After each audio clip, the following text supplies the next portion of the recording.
Alright, let's do some more advanced UV editing on a more complicated object. So, first thing I'm going to do is I'm going to save a new version of my file when I start to UV edit the object. So I'll go up here to File, Save Scene As, and we'll call this archdemo02 underscore UV, not UVL, and there we go.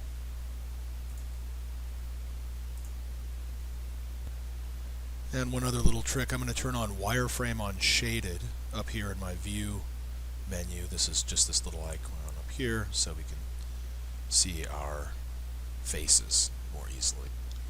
So let's select our object and let's open up the UVs in the UV texture editor up here. And let's go ahead and just do what we've been doing. Let's try applying the edit UVs unfold and see what happens. So that doesn't work out very well for us there. So let's try something else. Let's do create UVs automatic mapping.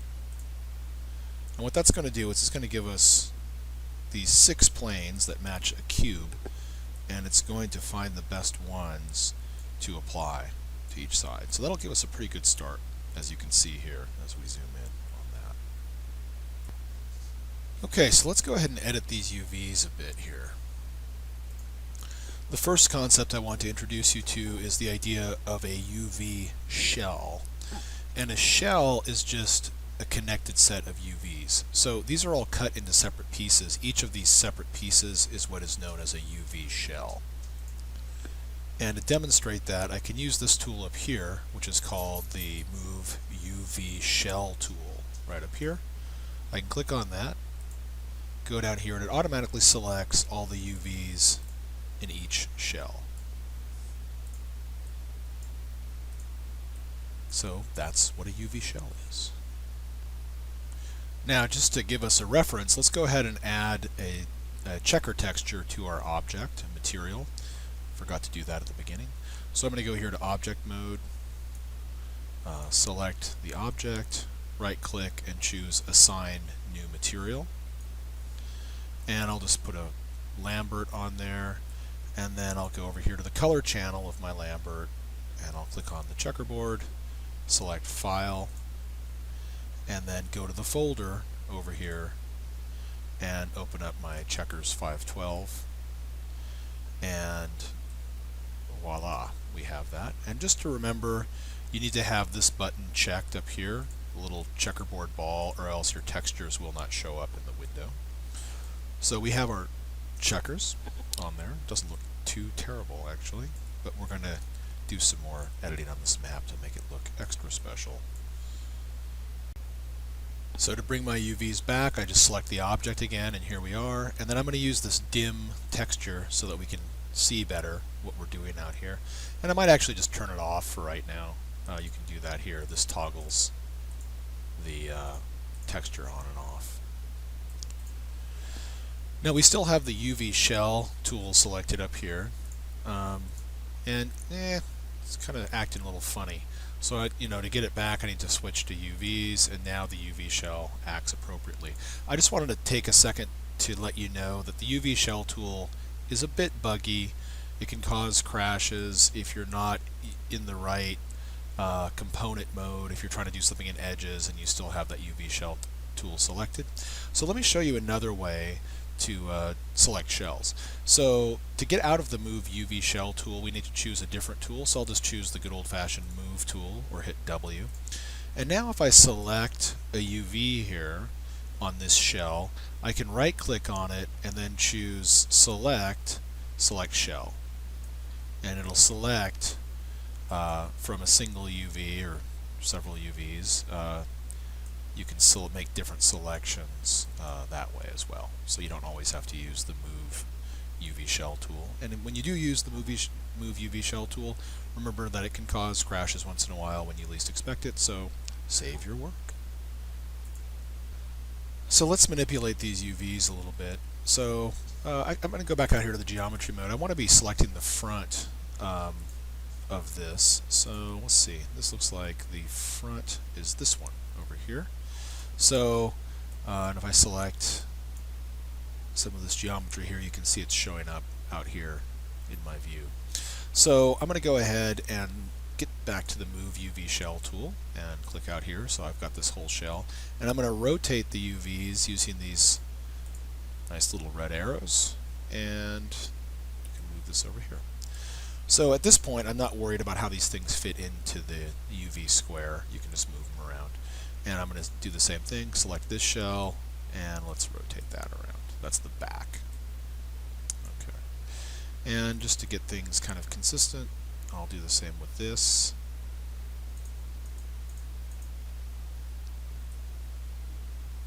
And play around. Now you'll notice that if I put this shell on top of this one, it'll jump back off. And that's because it doesn't want to let me overlap UVs. If you want to do overlap UVs, which you might, no problem.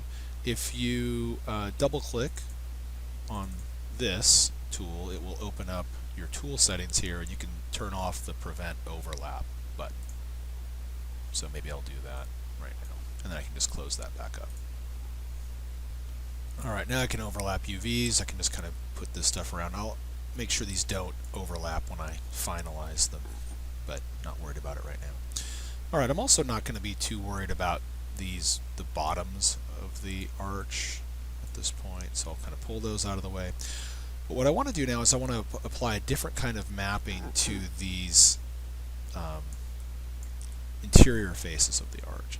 Now these aren't terrible by any stretch of the imagination, but you can see how there's the more that the face of the arch is away from one of the 0 or 90-degree angles of our automatic mapping projection, that cubic projection, that's where we get distortion.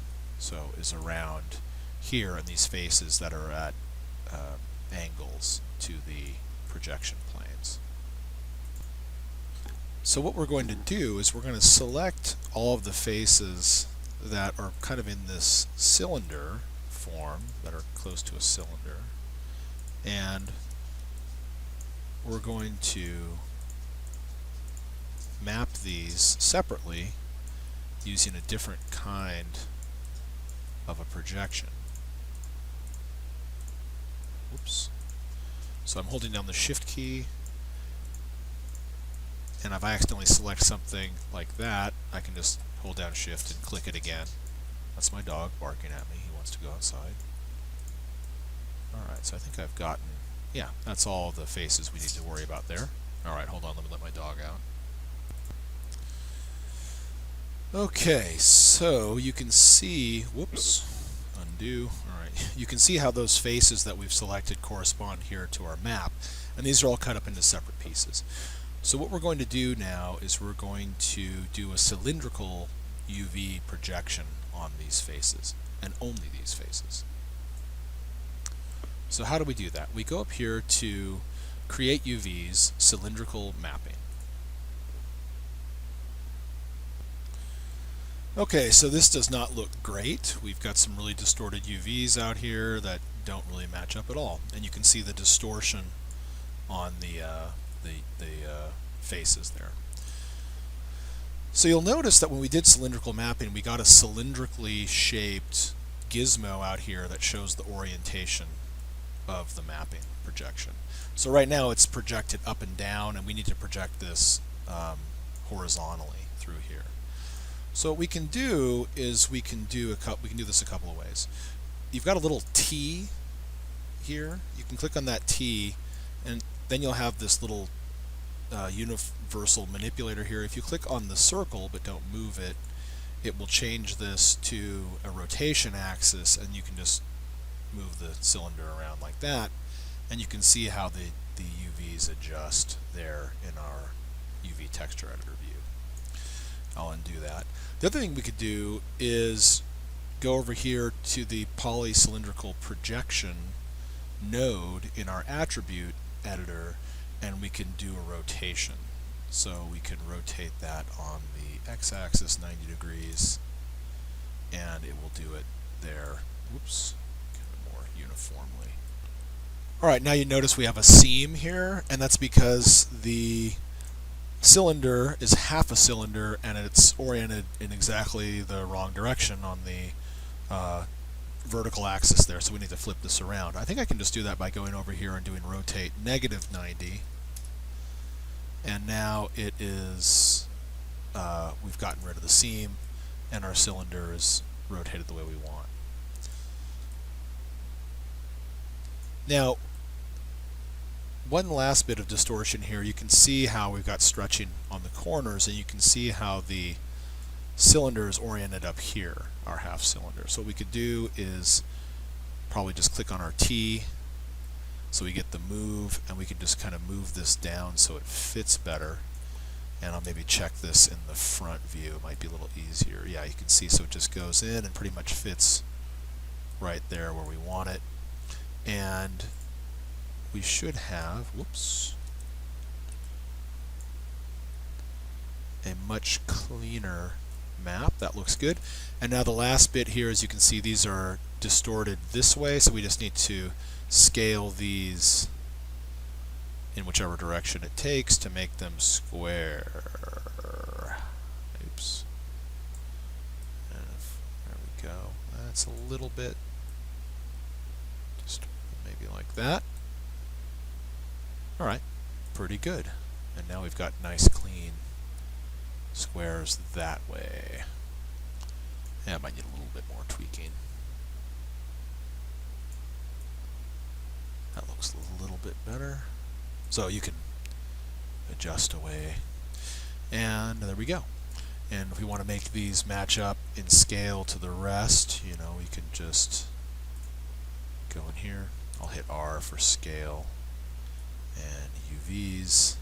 I'll use my UV shell tool here. UV. Select that shell. That's our interior. And just scale those up or down to match. Okay. So now that's looking pretty good. Alright, so we just got a few more little tweaks here to make to clean our map up. And let's see, so we've got a seam here. So we could go to the edge and find where those seams are. And we could use move and sew UVs. So you can see those will match up here. So I can click move and sew, and it does that. And I can do the same thing over here. Let me zoom in on this a little bit more. So I could select the edges here.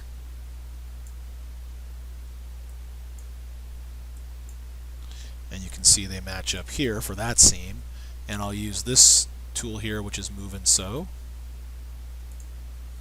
And so now we have seamlessness going here. There's a little bit of distortion because they weren't exactly the same scale, but you can just go ahead if you really care. You could go into UVs and W for move and just kind of move these. You can even snap them to a grid if you want, but you know, if it looks good, it is good, so we're not too worried about that. Alright. So now we've got a nice clean seamless arch in the center there. And we can do the same thing for these outer pieces. So edge, select the edge, so we get an edge here. I'll zoom in on it here. An edge here, and an edge here. I'll turn the texture map off. You might be able to see it better. Edge there and edge there. And move and sew. Okay, so then we got a little distortion there. It was this, there was a scale discrepancy, and you can see this flipped and overlapped these UVs. So we don't want that. We want it just to lay out nice and straight. So I'm going to undo that. Okay. And so what I'm going to want to do is I'm going to want to scale these two UVs up to match the scale of this here. So I can just do that. I can go UVs, select these UVs, scale them so that the width starts to match up better. And let me select my edge again so I can get my orientation. So these two should match up. So now I'm going to take the shell tool, switch over to UVs, grab that shell, rotate the shell. Okay. And now I might still get a problem when I try to move and sew these, but let's see. So I'm going to get out of my move and sew by hitting Q or W, and I'm going to select now an edge here, and I'm going to try move and sew. And sure enough, it did overlap it here. So no problem. I'm just going to go here to UVs, select these UVs, and I'm going to use the mirror UV tool up here. I'm going to flip them in the U direction. So flip, won't see much of a change there. Now I'm going to go back here to UVs, no, sorry, edge, select the edge here. There we go, and I'm going to move and sew that. And we get a nice seamless piece there. So same thing over here with this shell. Get the move shell, grab that, scale it. So we're getting pretty close. And as we get there, we'll select our edge. Try move and sew. We get the same overlap there, so undo. And so let's rotate this shell. Switch to UVs. Rotate and mirror in the U direction. And select, let me pull this whole shell out of the way. UVs. Pull this out of the way. Switch to edge. Switch to move, and let me select this edge here, edge. Okay, and move and sew UVs. Drink. Okay, so now we have this as one complete piece. Now you might not want to leave this as a complete piece. You might want to split that up if it's not fitting into your UV space properly, but just giving you the basics of these tools here. Alright, so now we have, these are the interior UVs, these are the exteriors of that arch, and then we just have the sides over here. And we could do our thing if we want to make these seamless. We could go to edge, select, oops, gotta get my selection tool, Q, oops, object mode. Alright, I'm feeling a little dodgy with the move UV shell tool. I've kind of riding my luck. I've made some mistakes, so I'm going to save my work here. I'm going to say edit, delete all by type history first, and I'm going to go up here and do a save. And I might, if I'd been saving before, I can't remember if I have or not, I would do a save scene as. I don't think I have, so I'm just going to go save scene. Okay. So now if this thing crashes, I won't have lost all that work. So I'm going to go over here to edge. Come on, there we go. Select these edges, move and sew UVs, there we go. Select these edges, zoom in here, sorry, and move and sew, there we go, and select these top edges,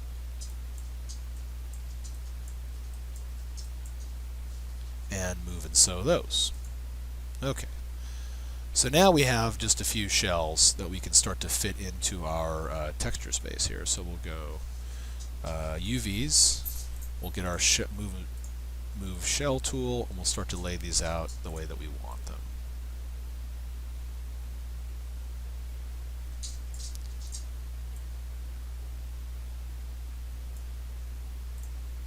So probably rotate this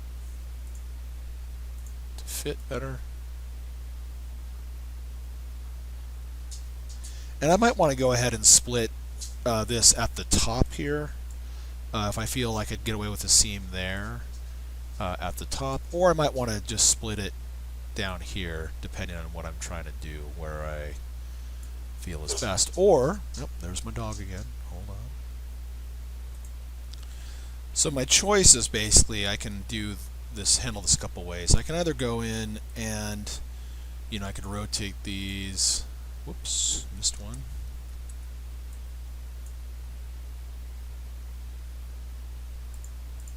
Rotate these, and then scale them down, which might actually work just fine.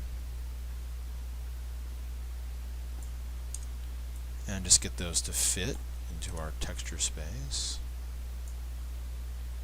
and that might be okay. Or, like I said, or I could cut them up and put them side by side here. So I'd have to either cut this off or cut it there. So 6 of one, half dozen of another, as they irritatingly say. You can also get fancy with your layout. You can put these bottom pieces in here. So there you go. That is a more advanced introduction to the kind of fundamental UV editing tools in Maya.